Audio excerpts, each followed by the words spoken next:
Bonjour à toutes et à tous et bienvenue dans cette nouvelle édition du journal. Comme tous les vendredis, nous nous invitons au cœur de l'actualité. Aujourd'hui, nous sommes tout simplement au cœur de la commune de Mamoudzou, au sein du marché couvert, tout simplement. Aujourd'hui, nous entendrons un témoignage exceptionnel, celui d'une mère, d'une sœur, qui demande justice suite à cette tragédie qui a eu lieu il y a quelques semaines de cela au CHM de Mamoudzou. Mais d'abord, voici les titres de la journée.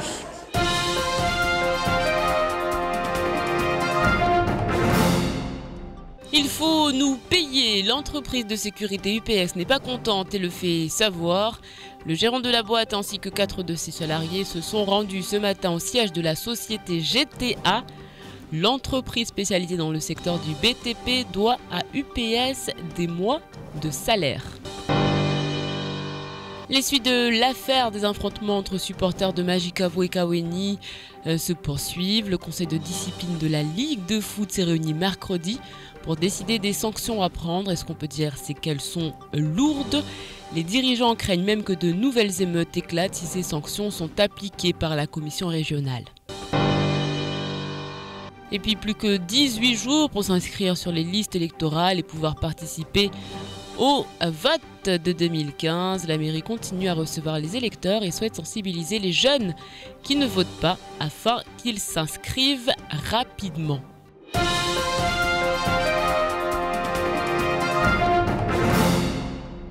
Mais avant de développer ces titres, cette bonne nouvelle, 2 pêcheurs enjoignés ont été retrouvés. Ils étaient à la dérive. Ils sont arrivés cet après-midi au Kebalou et ont été accueillis par le président des pêcheurs de la Petite Terre. Les images sont signées Abbas Alidi.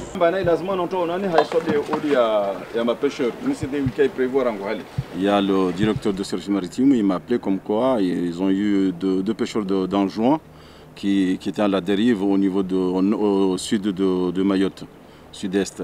Bon, il y a l'hélico qui l'a repéré. Ils avaient envoyé le bateau de la gendarmerie, je crois que c'est du Konzo, pour le récupérer là-bas. Après, on m'a dit de le venir comme d'habitude, parce que s'il y a de pêcheurs qui sont à la dérive ou ils sont perdus, quand ils arrivent, la plupart, je le prends en charge ici à Mayotte. C'est moi qui le prends en charge.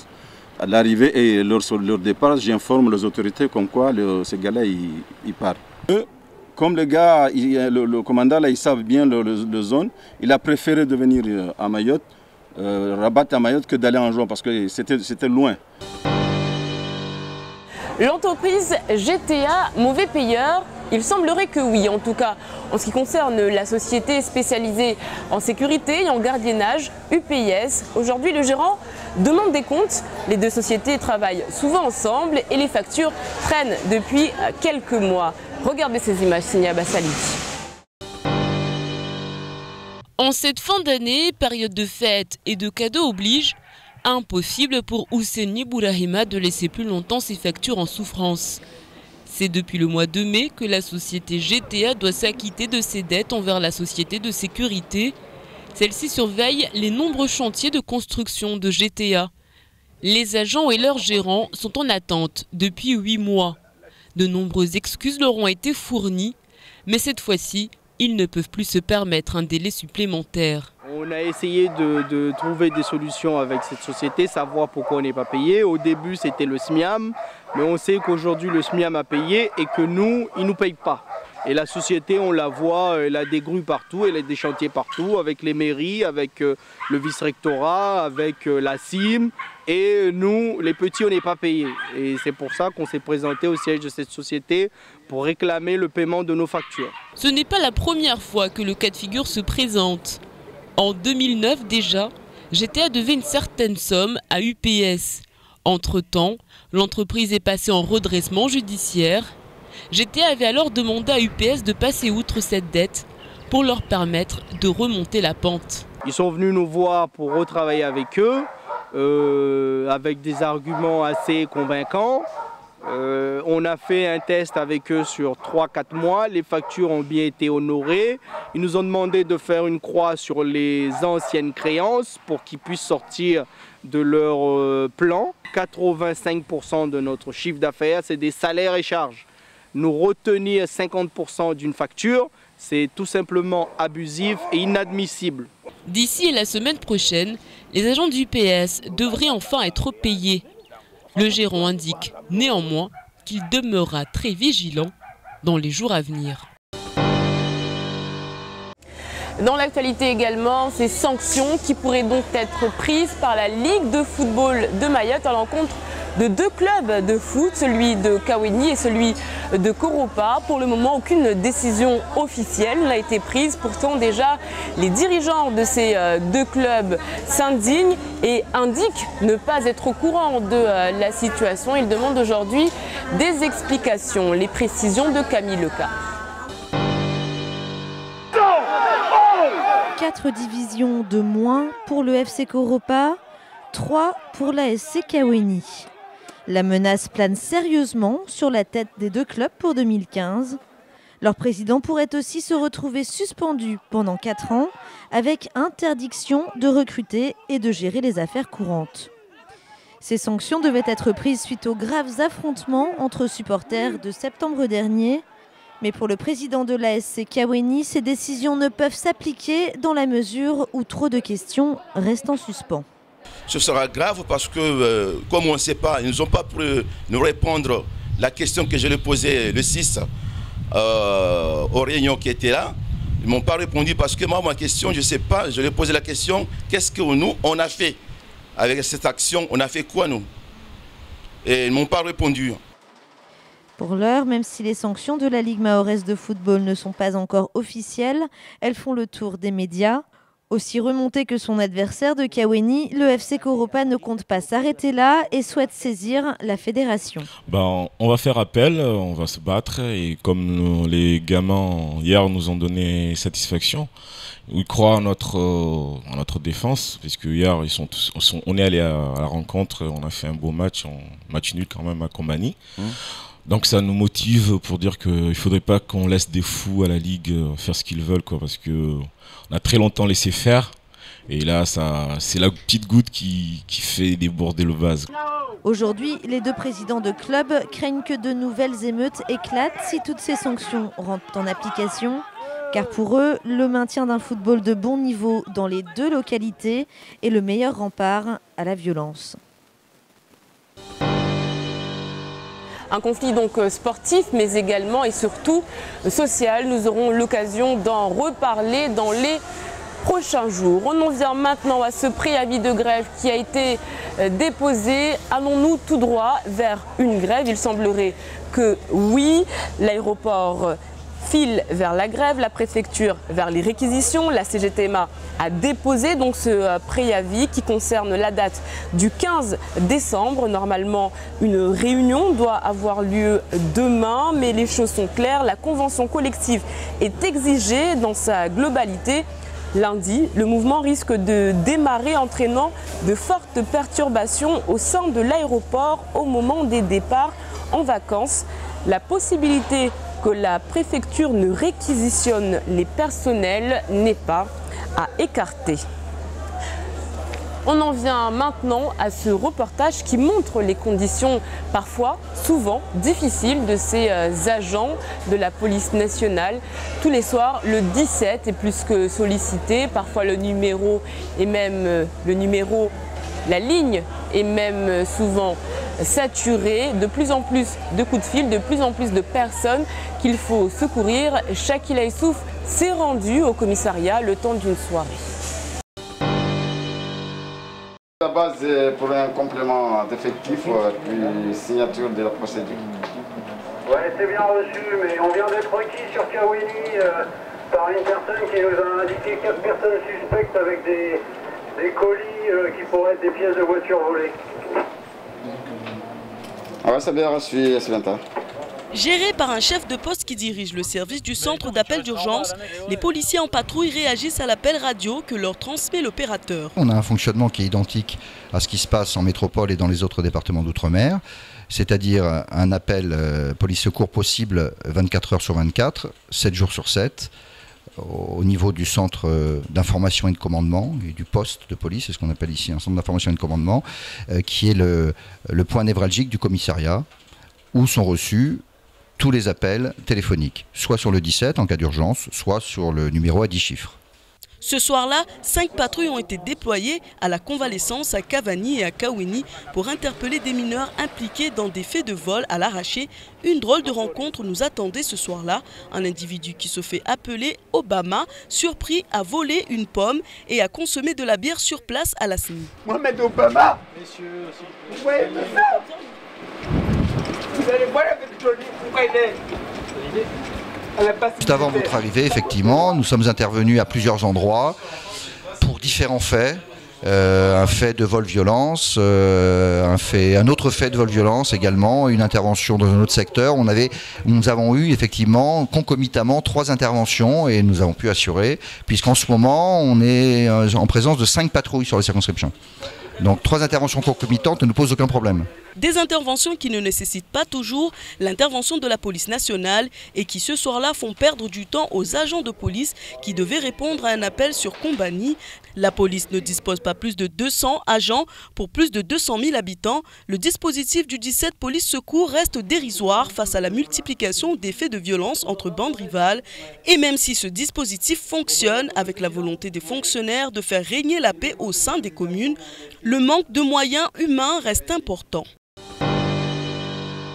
Mardi soir, le village de Kombani était bloqué par une population exaspérée, énervée. En cause, l'interpellation de 7 jeunes qui auraient tabassé 3 personnes qui étaient soupçonnées de vol.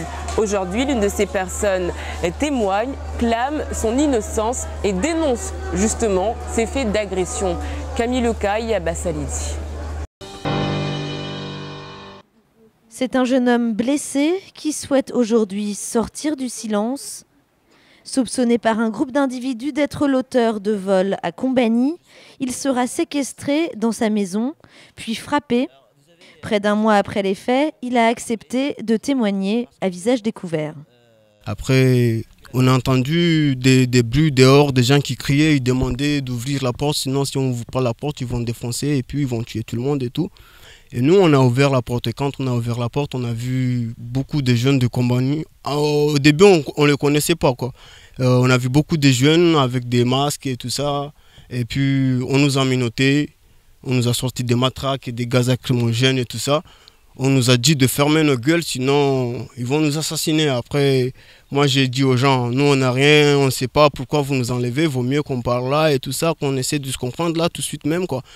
Hassan et 2 de ses amis aussi soupçonnés sont ensuite menottés par des agresseurs cagoulés et amenés au dépôt Colas.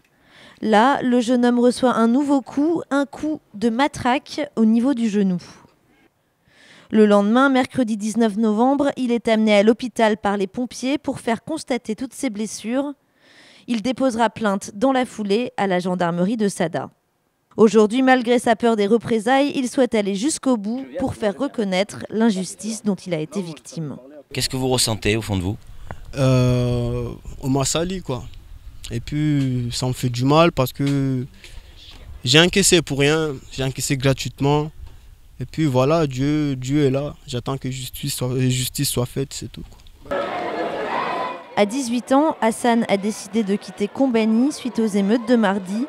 Des émeutes qui ont explosé à cause de l'interpellation de ces agresseurs présumés.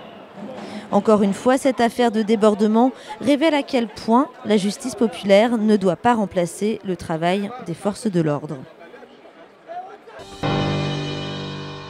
Souvent, lors d'élections, beaucoup de personnes se retrouvent sur le carreau à la dernière minute. En cause, le fait qu'ils ne se soient pas inscrits à temps. En effet, il faut absolument, impérativement qu'avant le 31 décembre, vous vous inscriviez ou vous vous réinscriviez sur les listes électorales. Élection cantonale oblige, de plus en plus de jeunes vont participer à cette élection en votant notamment. C'est ce qu'a pu constater Shakila Issouf. Pour Atoumani Idriss, qui a 24 ans, l'année 2015 sera la première fois qu'il accomplira son devoir de citoyen.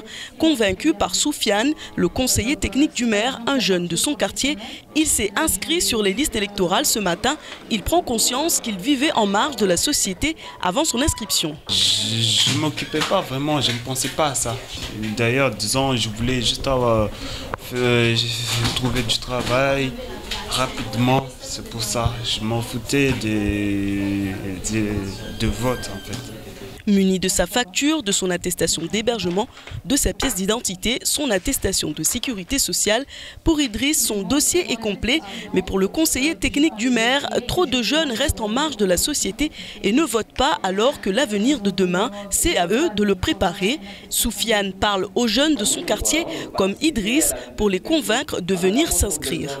Voter, c'est participer à la vie de son pays. Voter, c'est donner, en fait, c'est de s'exprimer et non de laisser les autres s'exprimer à notre place. Donc finalement, voter, ça devient un acte citoyen, ça devient un acte très important à la participation à la démocratie d'un pays. Donc les jeunes qui se sentent isolés, il faut absolument qu'ils se lèvent, qu'ils viennent s'inscrire sur la liste électorale avant le 31 décembre parce que c'est très important. Le 31 décembre, c'est la date des clôtures des inscriptions. Comment convaincre la jeunesse mahoraise de prendre leur droit de vote au sérieux et comprendre l'importance de ce devoir? C'est la question que se posent les agents de la mairie qui prévoient très prochainement d'organiser une journée citoyenne pour sensibiliser les administrés au vote. Allez, surtout renseignez-vous auprès de votre commune. Il faut s'inscrire plus que quelques jours avant le dernier délai. En attendant, nous on passe à l'actualité en bref dans votre journal.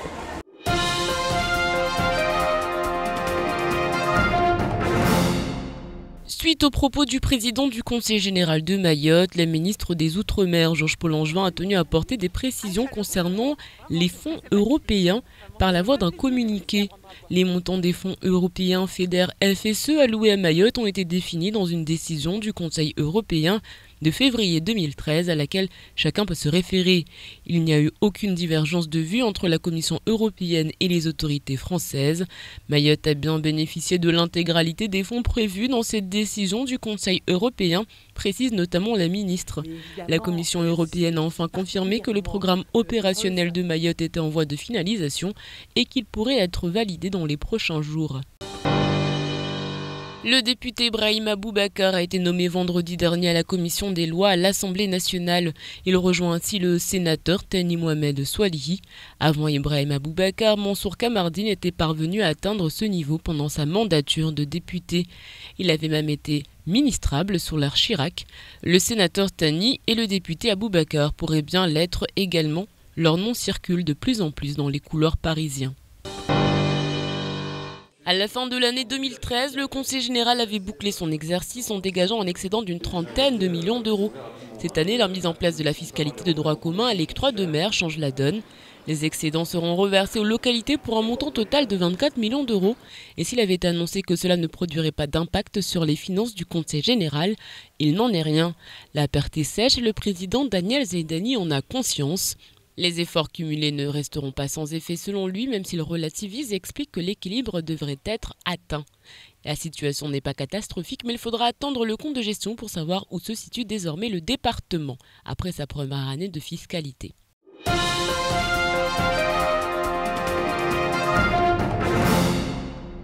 À l'occasion de la semaine du goût, l'école T17 accueillait hier de nombreuses animations. Des animations mises en place en partenariat avec les élèves du CAP Petite Enfance de Kaweni. Il faut dire que pour les enfants, il est très compliqué de faire la différence entre le sucré, le salé, l'acide et l'amer. Reportage de Camille Leca. Alors, monsieur Naïf, qu'est-ce que tu as mangé?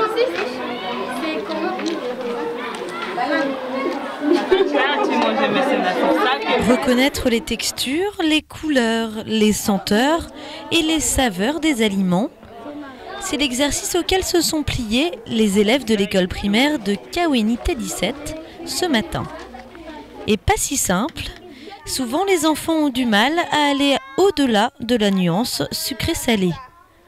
Alors aujourd'hui, des jeunes filles en CAP Petite Enfance sont venues leur apporter des clés pour mieux comprendre. Aujourd'hui, on était là pour présenter les différentes saveurs de la langue. Ici, sur la langue, là, on a la amère, et ici on a acide, ici on a le salé. Et au bout de la langue, on trouve le sucré.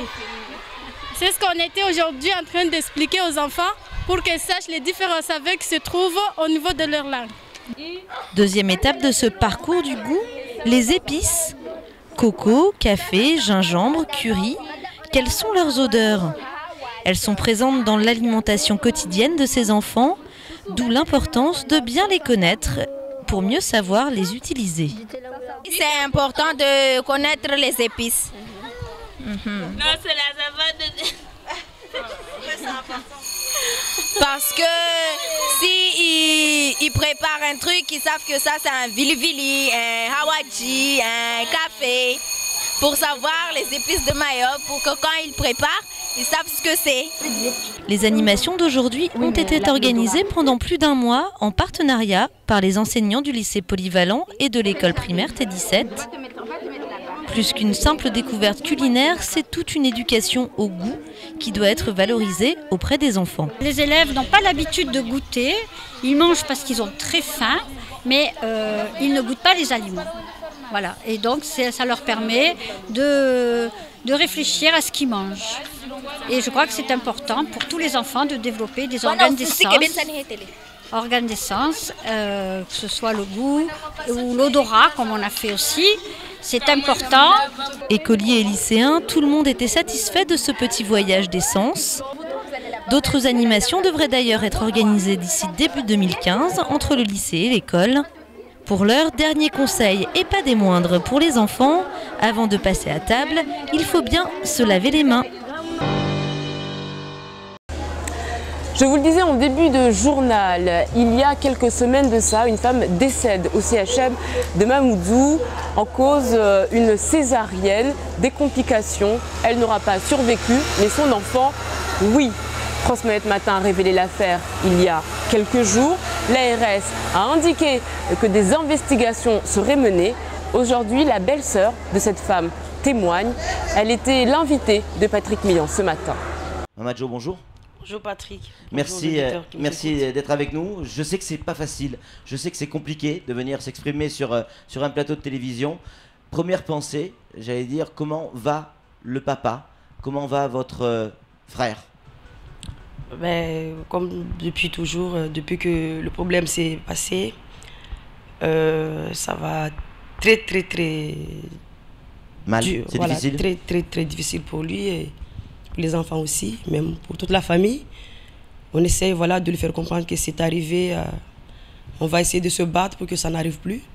Mais pour lui, il n'arrive toujours pas à gober ça. Il n'arrive pas à y croire que c'est arrivé. Mais c'est la réalité. Sa femme est décédée et puis voilà.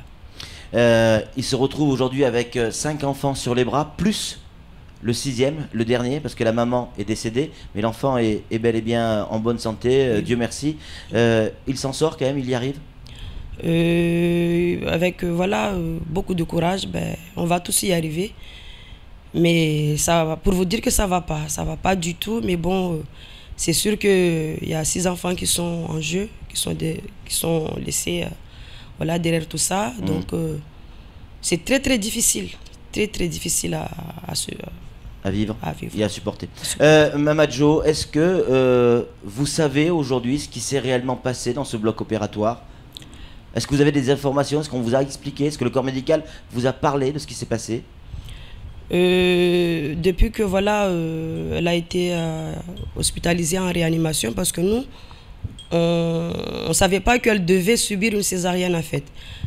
C'est le lendemain de son hospitalisation qu'on a su qu'elle a été transportée à l'hôpital de Mamoudzou pour une césarienne. Parce que le mercredi matin, quand elle était à la maison, tout allait bien. Il y a les pompiers qui étaient venus la chercher pour l'hôpital de Zoumounié.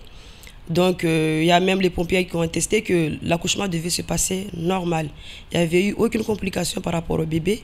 Elle devait accoucher normal parce que pour tous ces accouchements, ça s'est très bien passé. Je ne vois pas pourquoi aujourd'hui, la 6e, ça va se passer mal, quoi. Est-ce qu'on vous a expliqué pourquoi ça s'est mal passé? Est-ce qu'on vous a expliqué ce qui s'est passé au moment de la césarienne? Tout ce qu'on nous a dit, c'est qu'il y avait une complication par rapport à quoi? On ne sait pas. Tout ce qu'on nous a dit, il y avait une complication par rapport au bébé. Et pourtant, le bébé, quand elle est sortie, il n'y avait eu aucun souci. On l'a transféré directement à la maternité. Donc, le 3e jour, on l'a ramené à la maison. Mais on ne pense pas qu'il y avait un problème au niveau du bébé. On ne pense pas du tout. Et puis ce qui nous a choqué beaucoup, c'était la grosseur de la césarienne. Moi-même, j'ai vécu 2 césariennes et j'ai jamais vu ce genre de plaie, quoi. Et ils nous ont dit que la cicatrice est très grande. Oui, oui, la cicatrice était très grande. Ils ont dit qu'elle a fait une hémorragie interne. Elle a perdu beaucoup de sang. Ils ont essayé de remettre 2, 3, 4 poches de sang, mais ça n'a pas tenu. Donc voilà quoi.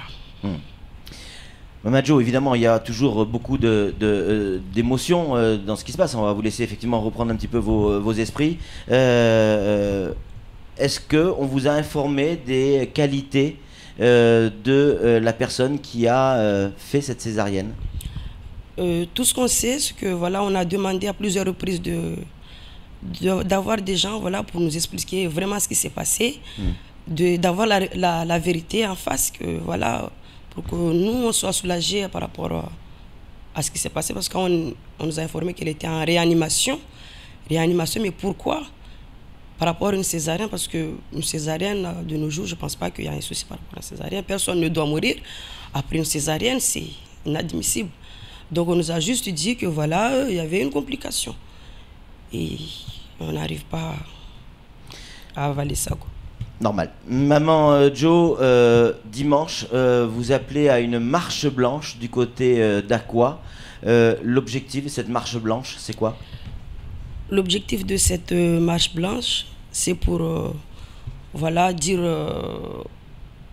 aux femmes maoraises de se battre, de ne pas laisser leur corps à l'abandon, voilà, des gens que, voilà, qui veulent faire de nos corps. Voilà quoi, mais... vous avez essayé d'écrire un message que vous vouliez absolument dire à l'antenne ce matin concernant ces femmes qui doivent accoucher et la peur qu'il peut y avoir quand on va accoucher, que ce soit au CHM ou ailleurs. Vous vouliez le dire? Allez-y. Oui, oui. Moi, j'ai un message à passer à toutes les femmes, que ce soit blanche, noire, rouge. Il faut qu'on sache que voilà, une grossesse doit être un bonheur pour nous, et non une peur de mourir. Dès qu'on va vous mettre dans une ambulance pour aller à l'hôpital pour accoucher, il ne faut jamais voilà, se dire que là on va mourir. Il faut essayer de... Voilà, de rester positif tout le temps. Aujourd'hui, qu'est-ce qu'on vous dit dans l'entourage? Est-ce qu'il y a une crainte? Est-ce qu'il y a une méfiance envers le CHM après ce qui s'est passé? Est-ce qu'on a peur d'aller accoucher au CHM aujourd'hui? Ah, moi-même, j'ai peur. Franchement, moi, j'ai déjà vécu 2 césariennes. Ça ne me dit plus rien d'aller dans cet hôpital-là. Plus jamais, je ne pense pas. Les 2 là, ça suffit. En tout cas, merci pour ce courage, Maman Jo, d'être venue sur ce plateau, d'avoir témoigné. Peut-être une dernière chose à rajouter? Oui, oui, j'aimerais juste voilà, sensibiliser toute la population de Mayotte à venir nous soutenir. Et puis, sachant que nous, on n'a pas vraiment la possibilité voilà, de donner de l'eau, hein. Toute personne qui souhaiterait venir, ben, on les invite à porter leur bouteille d'eau. Parce que c'est vrai qu'on fait de l'organisation, mais après ce jour-là, je ne pense pas qu'on va penser à tout. Oui. Donc il faut se préparer, amener vos bouteilles d'eau et voilà, venez nous soutenir et que ce problème-là ne se reproduise plus à Mayotte.